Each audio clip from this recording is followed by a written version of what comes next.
That's a good question. It depends on your situation. Now, there are some unique positions where, if we look at them in isolation, a car loan or a credit card, generally high interest rates. If you start putting money into, an investment that's going to earn 9% per annum over the long term, versus you've got a car loan which might be 9% per annum and it's a guaranteed charge you're getting every month. Well, sometimes it's worth paying that out because you've got a potential return of 9% with shares. It's definitely not guaranteed, but you've got a guaranteed cost of 9%. So it can be worth clearing that first.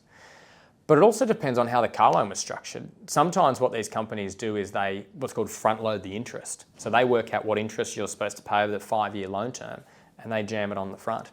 And in that situation, you've paid the interest or incurred the interest on your loan contract from day one. So if you pay that off quicker or put the money elsewhere, it actually doesn't matter, won't make a difference to what you repay. So it's important to look at what the contract says. Leases are quite commonly structured that way. But if, for example, we've talked previously about equity in your home. If you've got equity in your home and the ability to go purchase an investment property and you've got a car loan that's going to take you another 5 years to pay off, but you can afford an investment property instead of paying it off sooner, well, maybe it's worth getting that growth asset into your portfolio because ideally the long-term growth rate on an investment property is going to be maybe not 9%, but we're talking about 9% per annum, or maybe a $40,000 car loan. At the end of the day, it's not a huge amount of money compared to what an investment property might make you. An important consideration here on the investment property side is what impact that loan or that credit card might have on your borrowing capacity.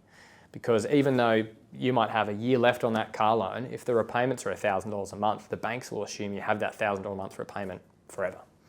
So we might need to pay it off in order to get you that investment property. And again, there are ways we can structure that debt. So there's no sort of right or wrong answer. It depends on the way you look at it. But it's definitely, you're asking the right questions, I guess.